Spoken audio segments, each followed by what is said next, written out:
यो वै भूमा तदमृतम अयदल्पम, तो मरेगा कहाँ? वही महान अमृत में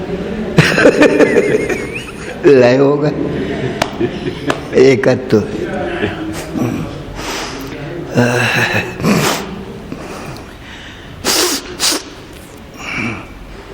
श्री राम।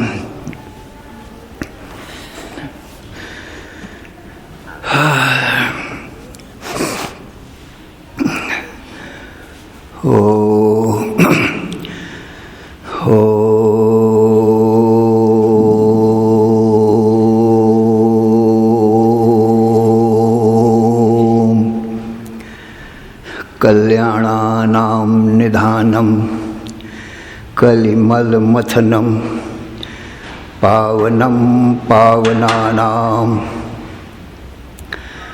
पाथेयं यन्मुमुक्षो सपदि परपद प्राप्तये प्रस्थितस्य विश्रामस्थानमेकं कविवरवचसां जीवनं सज्जनानां बीजं धर्मद्रुमस्य प्रभवतु भवतां भूतये राम नाम। यं शैवासमुपासते शिवेति ब्रह्मेति वेदान्तिनो बौद्धाः बुद्ध इति प्रमाणपटवः कर्तेति नैयायिकाः अर्हन्नित्यथ जैन शासनरता कर्मेति मीमांसकाः सोऽयं नो विदधातु वाञ्छितफलं त्रैलोक्यनाथो हरिः। यं ब्रह्मा वरुणेन्द्र रुद्रमरुतः स्तुन्वन्ति दिव्यैः स्तवैर्वेदैः साङ्गपदक्रमोपनिषदैर्गायन्ति यं सामगाः। ध्यानावस्थिततद्गतेन मनसा पश्यन्ति यं योगिनो यस्यान्तं न विदुः सुरासुरगणा देवाय तस्मै नमः।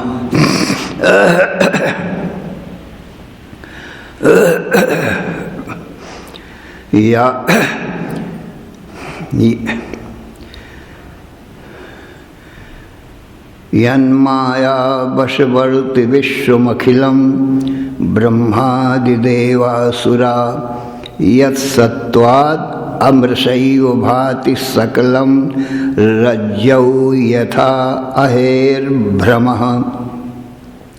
यत्पादप्लवमेकमेव हि भवां बोधे स्थितिर्षावताम् वन्देऽहं तमशेषकारणपरं रामाख्यं ईशं हरिं।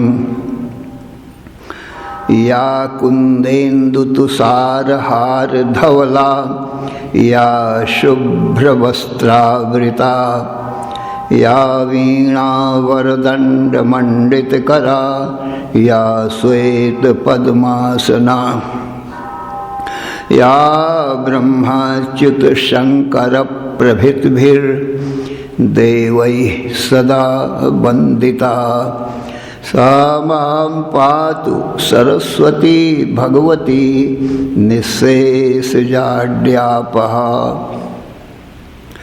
शुक्लां ब्रह्मविचारसारपरमां आद्यां जगद्व्यापिनीं वीणा पुस्तकधारिणीम् अभयदां जाड्यान्धकारापहाम् हस्ते स्फाटिकमालिकां विदधतीं पद्मासने संस्थितां वंदे तां परमेश्वरीं भगवतीं बुद्धिप्रदां शारदां चतुर्मुखमुखाम्भोज वनहंस वधूर्मम मानसे रमतां नित्यं सर्वशुक्ला सरस्वती।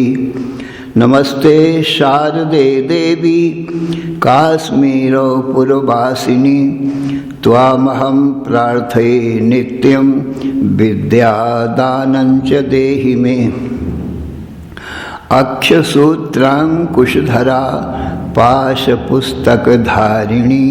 मुक्ताहार समायुक्ता वाचि तिष्ठतु मे सदा।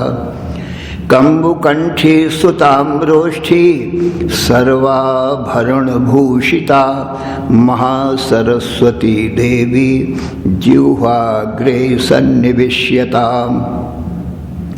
या श्रद्धा धारणा मेधा वाग्देवी विधिवल्लभा भक्तजिह्वाग्र सदना समाधिगुणदायिनी।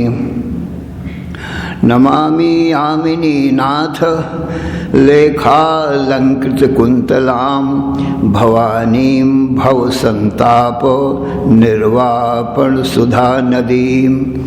यः कवित्वं निरातंकं भुक्ति मुक्ति च वाञ्छति सो अभ्यर्चयिनां दशश्लोक्या भक्त्या स्तौति सरस्वतीं। तस्यैवं स्तुवतो नित्यं समभ्यर्च्य सरस्वतीं भक्तिश्रद्धाभियुक्तस्य षण्मासात् प्रत्ययो भवेत्। ततः प्रवर्तते वाणी स्वेच्छया ललिताक्षरा गद्य पद्यात्मकैः शब्दैः अप्रमेयैर्विवक्षितैः। अश्रुतो बुध्यते ग्रन्थः प्रायः सारस्वतः कवि इत्येवं निश्चयं विप्रा साहोवाच सरस्वती। ओम ऐं ह्रीं क्लीं श्रीं सरस्वत्यै नमः। ओम नमो ब्रह्मादिभ्यो ब्रह्म विद्या संप्रदाय कर्तृभ्यो वंश ऋषिभ्यो महद्भ्यो नमो गुरुभ्यः। सर्वोपप्लवरहितः प्रज्ञानघनः प्रत्यगर्थो ब्रह्मैवाहमस्मि। नारायणं पद्मभवं वसिष्ठं शक्तिं च तत्पुत्र पराशरं च व्यासं शुकं गौड़पदं महान्तं गोविंद योगीन्द्रं अथास्य शिष्यं श्री शंकराचार्यं अथास्य पद्मपादं च हस्तामलकं च शिष्यं तंत्रोटकं वार्त्रिककारम् अन्यान् अस्मद्गुरून् सन्ततम् आनतोऽस्मि। श्रुतिस्मृतिपुराणानाम् आलयं करुणालयं नमामि भगवत्पादं शङ्करं लोकशङ्करं शङ्करं शङ्कराचार्यं केशवं बादरायणं सूत्रभाष्यकृतौ वन्दे भगवन्तौ पुनः पुनः। ईश्वरो गुरुः आत्मेति मूर्तिभेद विभागिने व्योमवद्व्याप्तदेहाय दक्षिणामूर्तये नमः। अशुभानि निराचष्टे तनोते शुभ संततिं स्मृतिमात्रेण यत्पुंसां ब्रह्म तन्मंगलं परम् अति कल्याण रूपत्वात् नित्य कल्याण संश्रयात् स्मर्तॄणां वरदत्वाच्च ब्रह्म तन्मंगलं विदुः।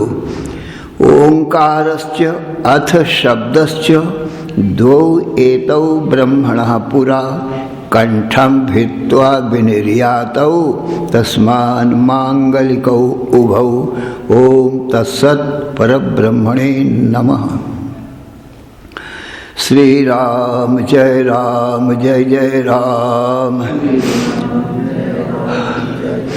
श्री राम जय राम श्री राम जय जय राम, श्री राम जय जय राम, श्री राम जय जय राम।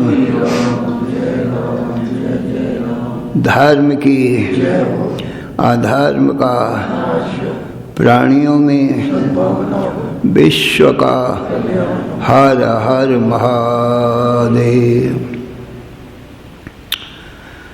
अशरण शरण अकारण करुण करुणा वरुणालय, कर्तुम अकर्तुम अन्यथा कर्तुम समर्थ, नित्य शुद्ध बुद्ध मुक्त स्वरूप, अनंत कोटि ब्रह्मांड नायक, परात्पर पूर्णतम पुरुषोत्तम परब्रह्म,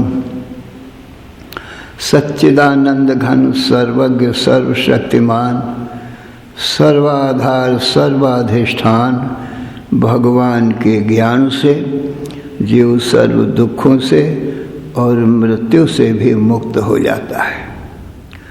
अर्थात उसको कभी किसी प्रकार का कोई भी दुख नहीं आता,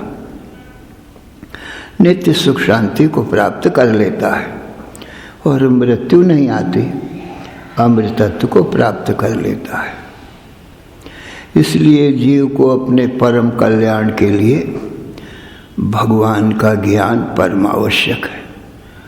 भगवान के ज्ञान का साधन भगवान की वाणी वेद है और वेद का अर्थ बताने वाले गुरु हैं, और वेद का ही विस्तार गीता रामायण भागवत आदि ग्रंथ है, तो इनसे भी भगवान का ज्ञान होता है।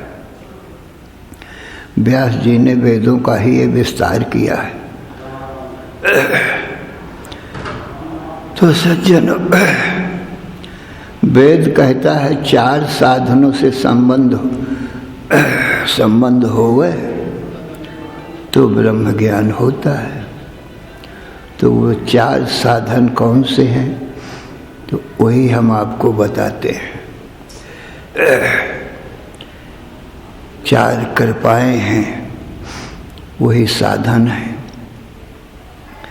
ईश्वर कृपा, पहली ईश्वर कृपा है। दूसरी वेद कृपा है। तीसरी गुरु कृपा है। चौथी आत्म कृपा है, जीव की अपने ऊपर अपनी कृपा, इसको आत्म कृपा कहते हैं। तो सज्जनों, ये चार साधन जब मिला इकट्ठे हुए तब ब्रह्म ज्ञान हो सज्जनों।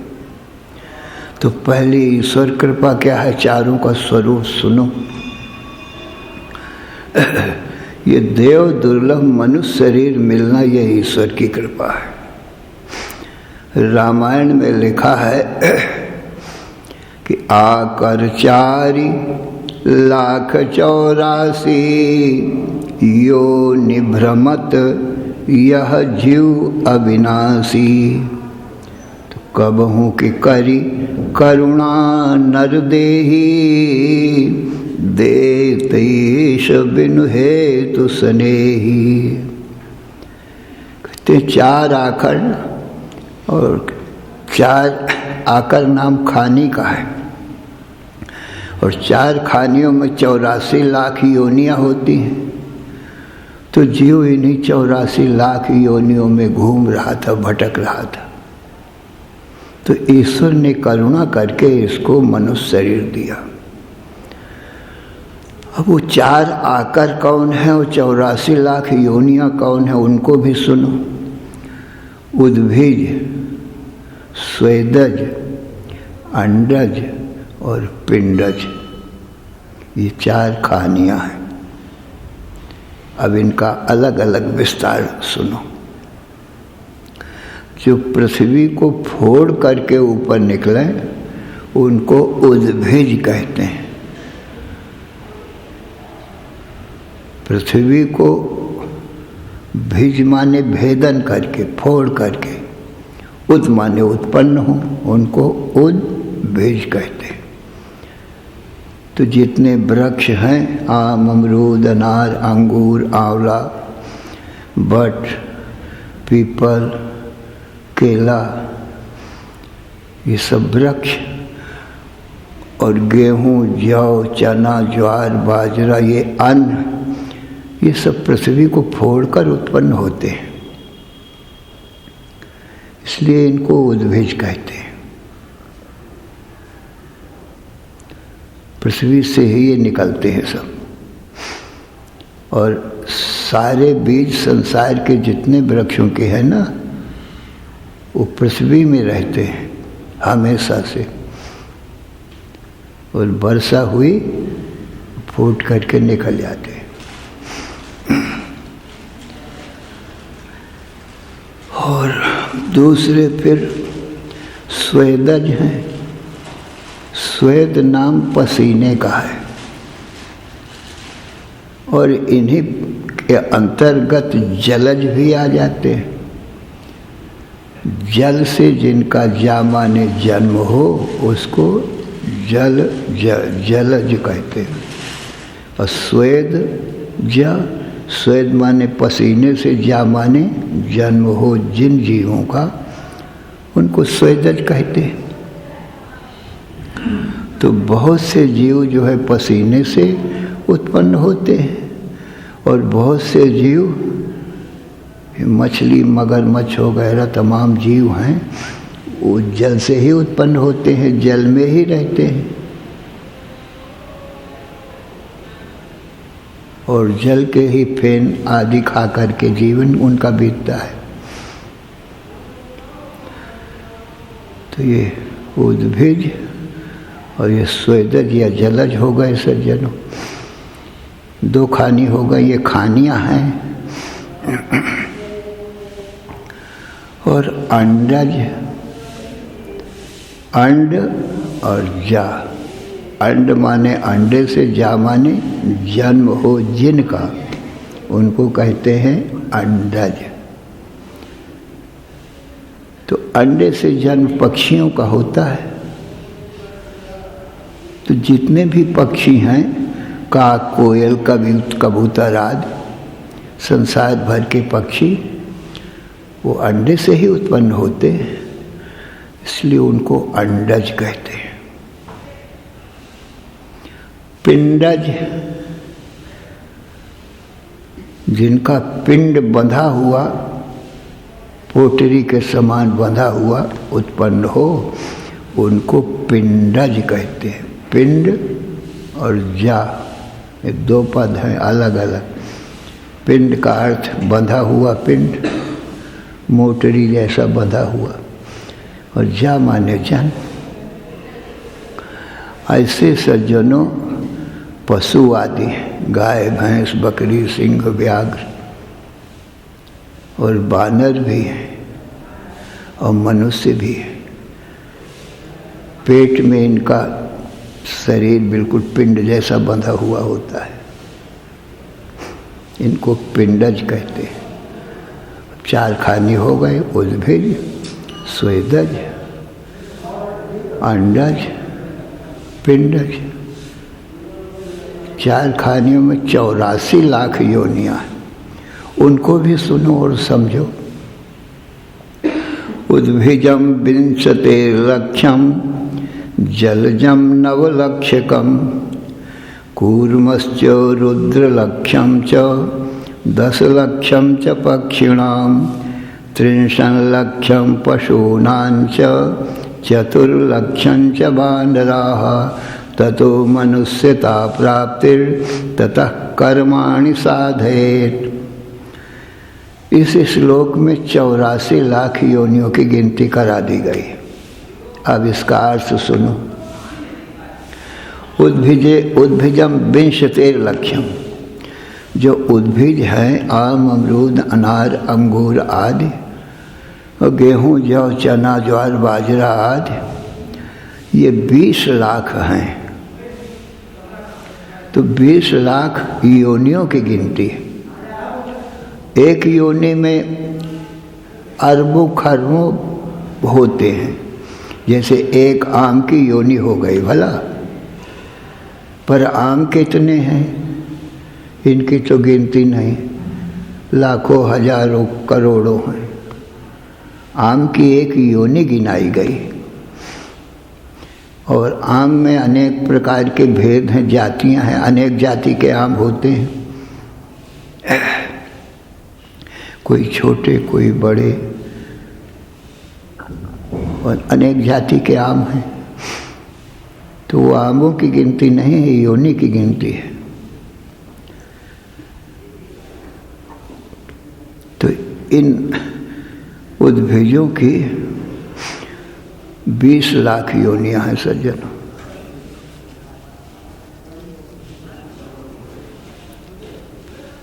और 20 ही लाख योनियां स्वेदज और जलज की है,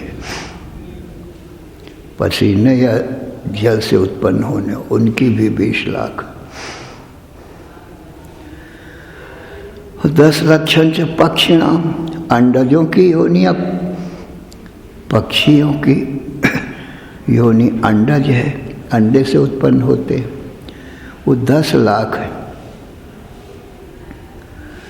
10 लाख में माने काक, कोयल, कबूतर, हंस आदि सब पक्षी आ गए।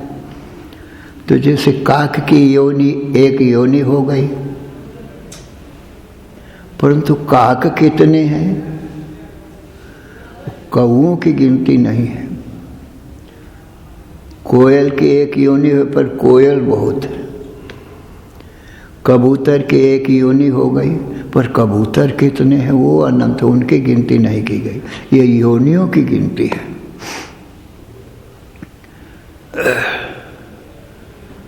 तो 10 लक्षण च पक्षिणाम, 10 लाख योनियां पक्षियों की हैं।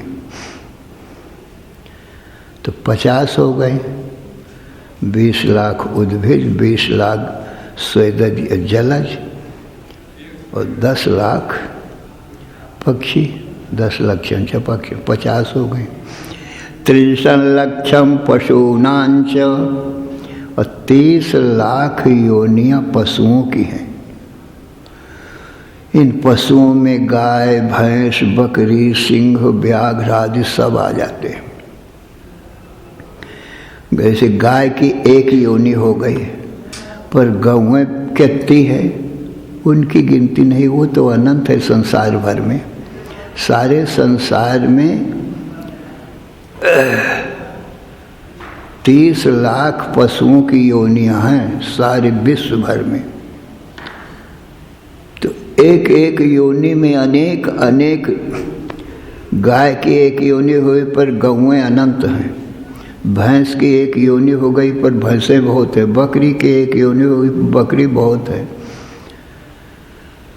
सिंह, व्याघ्र, सिंह की एक योनियां हो गई पर सिंह कितने हैं उनकी गिनती नहीं, वो अनेक है। तो 30 लाख योनियां सज्जनों इन पशुओं की हैं। तो कितने हो गए? 80। चतुर्लक्षं च वानराः, और 4 लाख योनियां वानरों की हैं। बा और नर, इसमें 2 पद हैं। बा का अर्थ होता है विकल्पेन नरः इति वानरः। विकल्प से नर जो हो उसका नाम वानर है। तो चतुर्लक्षण च वानरा, 4 लाख योनियां वानरों की हैं।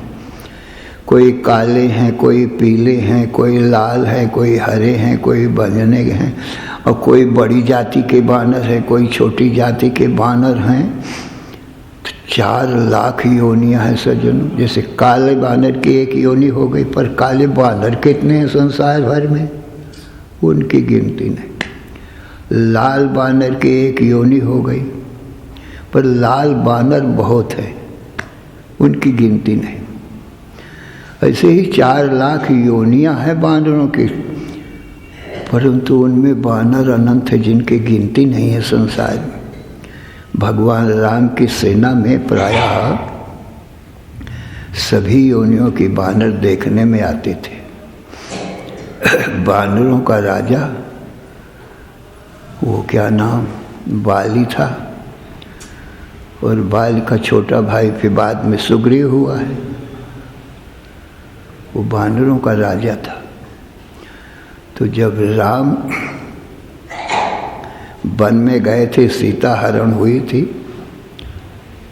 तो वहाँ वन में सुग्रीव से मित्रता भई थी। हनुमान ने मित्रता कराई थी। तो सुग्रीव ने सीता की खोज के लिए चारों दिशाओं से, पूरब पश्चिम उत्तर दक्षिण चारों दिशाओं से भेजा था वानरों को बुलाने के लिए। तो तमाम भालू और वानर इकट्ठा हुए थे। असंख्य सेना थी जिनकी गिनती नहीं। तो सभी जाति के वानर थे उसमें।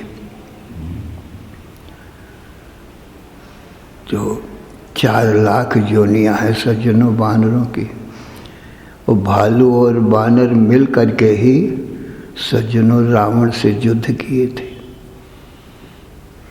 भगवान राम इन्हीं भालू वानरों की सेना से ही युद्ध किया था।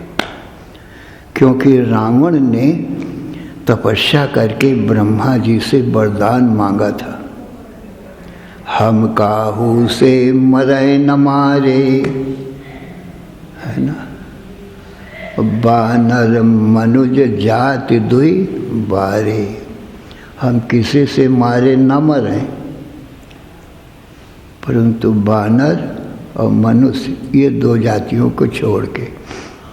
क्योंकि वो जानता था कि ये तो मक्खी मच्छर के समान है, इनसे क्या वर मांगना है, इनको तो सहज ही में मसल दूंगा मच्छी मच्छर के समान। तो भगवान ने इसीलिए नर का अवतार लिया था, क्योंकि ये वरदान तो मांगा नहीं था ब्रह्मा जी से कि नर से नहीं मरेंगे। वानरों की सेना इसीलिए बटोरी थी राम ने, क्योंकि वानरों से न मरने का भी वरदान नहीं मांगा था। अब यही मारेंगे दोनों। ब्रह्मा जी से ये वरदान मांगा ही नहीं था, इनको तुच्छ समझता था बिल्कुल। जो नर और वानर दोनों मिल करके ही रावण का वध किए थे। तो असंख्य सेना थी सज्जनों भालू वानरों की। तो चतुर्लक्षण से वानरा सज्जन। अब 84 तो पूरी हो गई। तो ये 84 लाख योनियों में ये जीव घूम रहा था, भटक रहा था। तो कबहू की करि करुणा नर देही, देत ईश बिनु हेतु स्नेही। तब कभी करुणा करके ईश्वर ने इसको नर शरीर दिया। माने इसको 84 लाख योनियों से निकाल दिया, नर शरीर दिया। इसलिए दिया है कि नर शरीर पाकर मेरी वाणी वेद को सुनकर गुरु के द्वारा और ये नारायण हो जाएगा, मुझ नारायण को प्राप्त कर सकेगा ये। और जो मुझे जान लेता है नारायण को, वो नारायण ही हो जाता है। तो फिर 84 लाख योनियों में नहीं जाना पड़ेगा, दोबारा नहीं गिरेगा।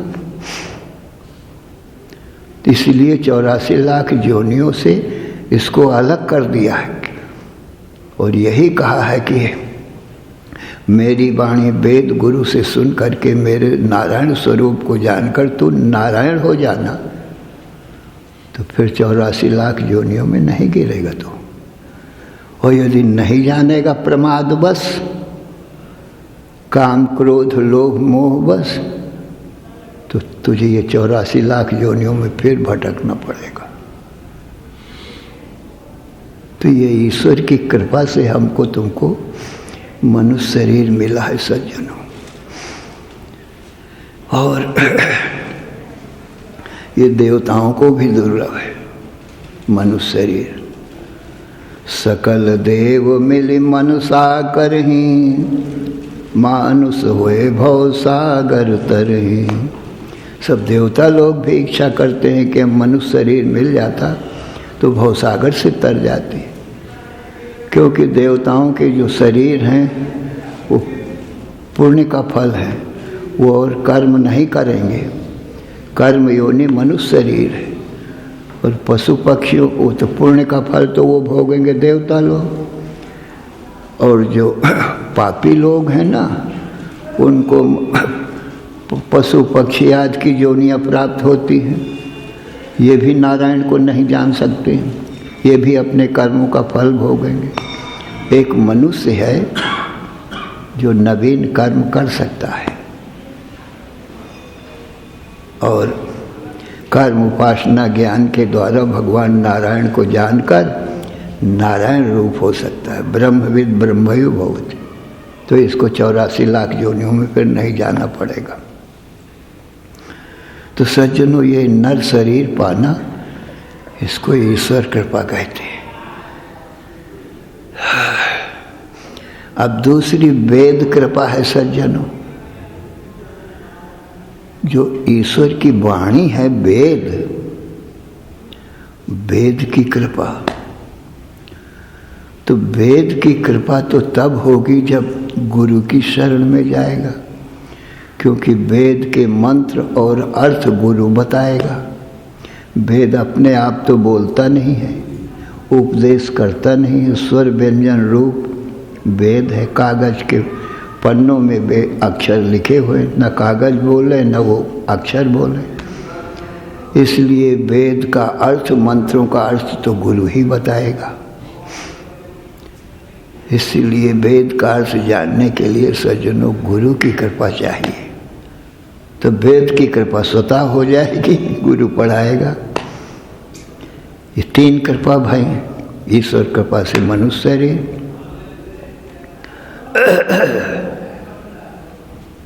मिला, और फिर वेद कृपा गुरु कृपा से होगी। 3 कृपा हो गई, इस गुरु कृपा, गुरु कृपा से वेद आ जाएगा, वेद का अर्थ समझ में आ जाएगा। और चौथी कृपा जीव की अपने ऊपर अपनी कृपा है, माने जीव अपने ऊपर कृपा करके ये मनुष्य शरीर जो पाया है ईश्वर कृपा से, वो गुरु की शरण में जब जीव जाएगा तो गुरु की कृपा अवश्य होगी। अवश्य निष्पक्ष भाव से गुरु वेद पढ़ाएंगे, वेद का अर्थ बताएंगे। और जीव यदि अपने ऊपर कृपा करके नहीं जाएगा गुरु की शरण में, तो गुरु क्या करेंगे? वो तो चाहते हैं कोई आवे, हम वेद का अर्थ बताकर इसको नारायण स्वरूप बना दें। तो जीव की जब अपने ऊपर, मनुष्य की अपने ऊपर अपनी कृपा होगी, ये गुरु की शरण में जाएगा, तो अवश्य गुरु उसको पढ़ाएंगे, वेद अर्थ बताएंगे। वेद के अर्थ जानने से ये ब्रह्म रूप, नारायण रूप हो जाएगा। फिर नारायण का जन्म नहीं होता है, 84 लाख योनियों से ये निकल जाएगा सज्जनों। तो 4 कृपाओं का सज्जनों संयोग होए तो ब्रह्म ज्ञान होए। आप अपने अहोभाग्य जानो जो इस समय आपको 4 कृपाएं प्राप्त हैं। ईश्वर की कृपा से मनुष्य शरीर मिला, और यहाँ जो उपदेश करते हैं संत महात्मा ब्राह्मण साधु, वो गुरु रूप हैं। वेद शास्त्र पुराण रामायण गीता का ही उपदेश यहाँ होता रहता है सज्जनों। इस परमार्थ निकेतन में हमेशा ये सत्संग चलता ही रहता है। तो गुरु कृपा स्वभाव से ही प्राप्त है सज्जनों। और आप अपनी कृपा के लिए स्वयं यहाँ सत्संग करने आते हो, तो तुम्हारे अपने ऊपर अपनी कृपा भी है सज्जनों। तो 4 कृपाओं का संयोग तुमको प्राप्त हुआ है। नहीं तो सज्जनों, ये सत्संग दुर्लभ, सत्संगत दुर्लभ संसारा, निमिष दंड भर एको बारा। बड़े भाग्य पाइए सत्संगा, बिना ही प्रयास होए भवभंगा। श्री राम जय राम, जय जय राम। श्री राम जय राम, जय जय राम। श्री राम जय जय राम, श्री राम जय जय राम। धर्म की अधर्म का प्राणियों में विश्व का हर हर महादेव। बोलो सच्चिदानंद भगवान की जय। गुरुदेव भगवान की जय।